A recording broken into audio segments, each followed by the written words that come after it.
So let's talk about my top 5 alts to watch for 2018. This is actually going to be more than 5, but you'll see why. Coming in at number 5, Salt. Super interesting concept. I'm not sure it's completely not a scam or legit, but there are plenty of smarter people than me who think it's real and tell me it's real. I'm going to be doing a Brave New Coin article on it soon, probably today. But basically, from my understanding, it's a lending platform, which has always been sort of controversial for legal reasons in the United States anyway. But should it work and take off, I think it'll be super interesting. Coming in at number 4, EOS. I own 0 Salt, by the way. I own 0 EOS currently, by the way. EOS is interesting. So I've heard Brandon Bloomer talk about EOS, give his presentation twice in person now, and very impressive speaker. A lot of high expectations, a lot of, pie in the sky type ideals for this. Dan Larimer is involved. If you know anything about him, he's involved in Steemit and BitShares as well. Some other things to watch for 2018, but to a lesser degree. The big thing with EOS is their ICO should be ending soon, if not in January. I know it was like a year-long thing, the longest ICO that I'm aware of. So as soon as the supply sort of dries up, it'll be interesting to see where this is headed, where this is going. It might be moving even now because the expectation that supply will be drying up, the supply shock, if you will, is being priced in at the moment. I don't know. The next group is Stellar and Ripple. I love the head-to-head battle of these. I love the Jed McCaleb story. Again, another interesting guy like Dan Larimer. Love him or hate him. I think Stellar is going to be huge, especially if ICOs come online in a big way. I don't think it'll ever explode like it did Ethereum. Ethereum, for them, it was kind of a one-time thing, I think, as far as just mania surrounding that and what happened there. I think we'll see fewer ICOs. I think we'll see more legitimate ICOs, whatever that means. Stellar is certainly trying to onboard a great deal of ICOs, Mobius being one of them, I think. Ripple, I do own Ripple. I don't own any Stellar at the moment, but very small bag of Ripple. Generally, everybody hates Ripple, including me. Banks don't even really use it, but they've locked up their supply, and they could be headed for some bigger moves on the chart coming into 2018.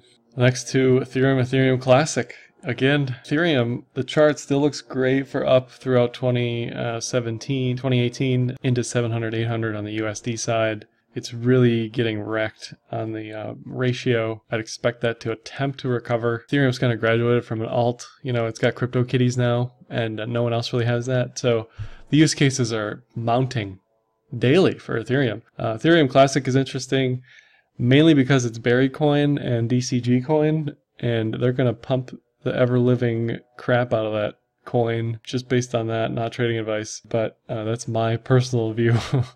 I do own ETC. I don't currently own Ethereum. I think if, Coinbase wasn't as crazy about Ethereum as it is, I think ETC would be an easy add as far as their new listing criteria is concerned. It's got a team, it's got a development, it's got roadmap, it's got a community, but I don't think it'll ever happen just because Brian Armstrong and Fred Ursum are super pro Ethereum, almost to their own detriment at this point. And then coming in at number 1, coming in hot and heavy, I own none at the moment, but ZRX, lots of hype around this coin. Advisors notwithstanding, I think ZRX is at the top of the list to be added to Coinbase. Might seem insane, but we're going to see ERC20 tokens listed on Coinbase. We're going to see Grandma and Peepaw buying ERC20 tokens like it's 2017 in the heezy, okay? And the reason I think ZRX is going to get added is because there are 3 or 4 advisors who are directly involved or were directly involved with Coinbase. Polychain Capital is one of the earliest investors in ZRX, very vocal about ZRX. They shill at any chance they get. So Olaf, Fred, and Linda, all either Coinbase or Coinbase alums. I think there's a high probability, again, purely speculative, not trading advice, that it winds up on Coinbase, and where it goes from there. As far as price is concerned, who knows? But I think under $50, above 10 is probably a good start, just based on the exposure to on-ramping. People see something worth 25 cents. What are they going to do? They're going to buy 17 of them, right? So I think we're going to see something like ZRX or some ERC20 token just explode on Coinbase. I don't know many other high probability adds other than ZRX to Coinbase. I think XRP, I didn't mention it earlier, but I think XRP is going to get added. That's a no-brainer as well, just based on the team and development and general banking support. Again, Coinbase is anti-Bitcoin. That's pretty obvious at this point to me. So I think they're going to add XRP, no problem. Those are my top coins to watch in 2018. We'll come back at the end of 2018. We'll look at this. We'll see. Josh said ZRX is going to explode and it doesn't exist anymore. That'd be hilarious, but definitely something to watch.